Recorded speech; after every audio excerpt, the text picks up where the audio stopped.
अस्सलाम वालेकुम दोस्तों, this is Kashif Shahzad and you are watching IELTS with Kashif. IELTS से रिलेटेड आप मुख्तलिफ वीडियोस मेरी देखते हैं और उसको अप्रिशिएट करते हैं और उसको लाइक करते हैं, उसके लिए बहुत शुक्रिया आपका। आइल्स चूँकि मेरा प्रोफेशन है, मैं आइल्स ही पढ़ाता हूँ और मुख्तलिफ बच्चों को पढ़ाता हूँ, बच्चे बड़े सब शामिल हैं इसमें, तो इसलिए इसके मुख्तलिफ मॉड्यूल्स पे कुछ ना कुछ वर्किंग जारी रहती है। अभी हम टास्क 1 कर रहे हैं। टास्क 1 का हम पाई ग्राफ करेंगे। पिछली वीडियो में हम लोगों ने पाई ग्राफ किया था जिसमें 3 पाई ग्राफ थे। इस वीडियो में हम पाई ग्राफ के साथ टेबल आता है उस पे वर्किंग करेंगे। पाई ग्राफ सिंगल भी आ सकता है, 1, 2 भी आ सकते हैं, 3 भी आ सकते हैं, 6 भी आ सकते हैं।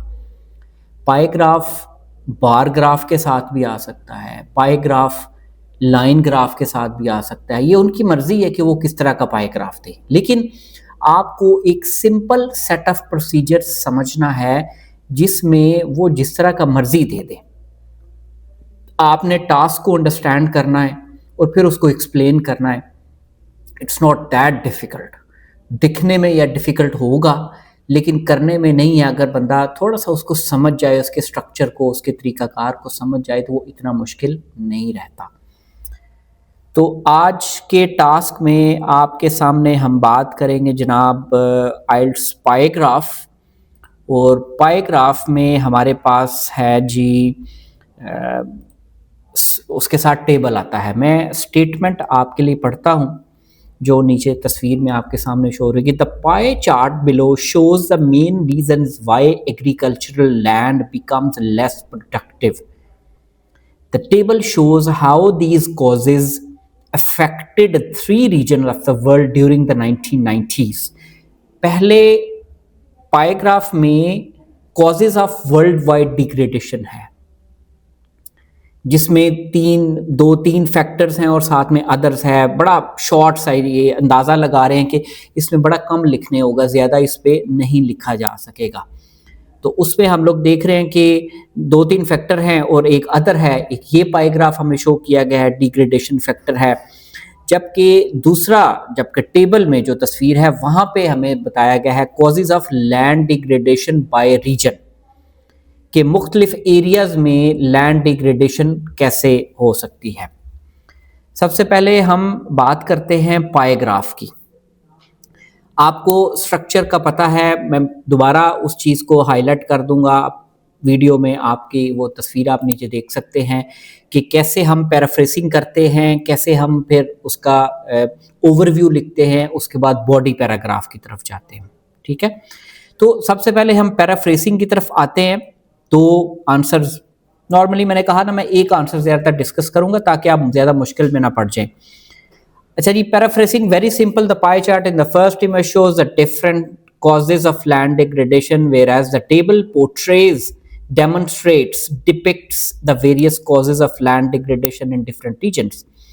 Going to the overview, overall it is evident that deforestation and overgrazing are two of the major reasons of the deterioration of agricultural land, and Europe had the highest percentage of degraded land in 1990.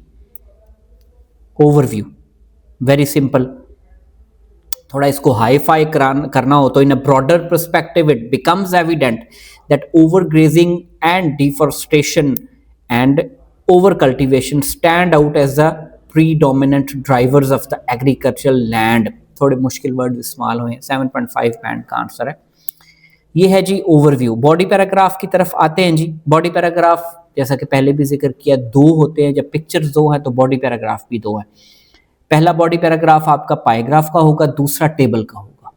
ठीक है, हम पहले body paragraph की तरफ चलते हैं जो कि पाइग्राफ का है, जहां पे सिर्फ 2-3 फैक्टर्स का बताया गया। सर्कल में वो पाइग्राफ है ना, तस्वीर में देखिएगा। Deforestation accounts for 30% of the land degradation and the same from overgrazing is 35, making these two primary reasons for diminishing land quality. For land degradation, overcultivation also contributes 28% to land degradation, along with other factors contributing to 7% in total. Very simple. अब आगे चलते हैं body paragraph 2 की तरफ से। इस पे यही आप बता सकते हैं कि, या आप ये कह सकते हैं कि Out of three main factors, overgrazing was the highest factor with 35% in land degradation, whereas on second number, deforestation was with the 30%.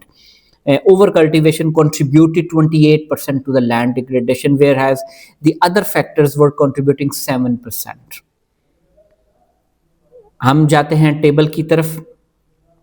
The main causes of land degradation in Europe were deforestation and overcultivation. यहाँ एक sentence और add कर सकते हैं हम कि highest को start करेंगे, क्योंकि ओवरव्यू में भी हमने बताया कि यूरोप में सबसे ज्यादा लैंड डिग्रेडेशन थी ना, तो यहाँ पे हम मेंशन करेंगे कि यूरोप में सबसे ज्यादा लैंड डिग्रेडेशन थी जो कि 23% थी, जिसमें डिफ्रोस्टेशन और ओवर कल्टीवेशन का ज्यादा किरदार था. ब्रैकेट में मेंशन कर दें, इतने परसेंट थी, ना करें तब भी कोई मसला नहीं. आगे आज नॉर्थ अमेरिका की बात कर लेते हैं यहाँ पे, कि या ओशनिया की बात कर लें, बल्कि ये लोएस्ट की बात कर लें जी. नॉर्थ अमेरिका में सबसे कम डिग्रेडेशन थी जो कि 5% थी ब्रैकेट में, वो भी mainly due to the over cultivation and over grazing. ठीक है. As of Oceania, overgrazing was the chief cause of degraded agricultural land and deforestation marginally contributed to the issue. Very simple. आप पहले body paragraph 1 लिखें, paragraph को explain कर दें, फिर आप टेबल को एक्सप्लेन कर दें थोड़ा सा. कोई इसको ड्रैग नहीं करना, कोई लंबी एक्सप्लेनेशन नहीं लिखनी, कोई शीटें नहीं भरनी, क्योंकि you only have 20 minutes to explain, to describe this task. You are supposed to spend 40 minutes on task 2 first, then you are going to attempt task 1 after task 2. Make sure you always attempt task 2 first and task 1 after the task 2, because this is descriptive writing and you can easily describe any given task in 15 minutes. Obviously you'll take 3 to 4 minutes to analyze the task, and then you'll start writing, and it takes maximum 15-16 minutes to write 150 words. इससे ज़्यादा आपको लिखना ही नहीं. आइल्स with Kashif पे आज के लिए इतना ही. नेक्स्ट वीडियो में आपके लिए एक नए टॉपिक पे हाजिर होंगे. अपनी दुआओं में याद रखिएगा और वीडियोस देखते रहिएगा. Thank you very much.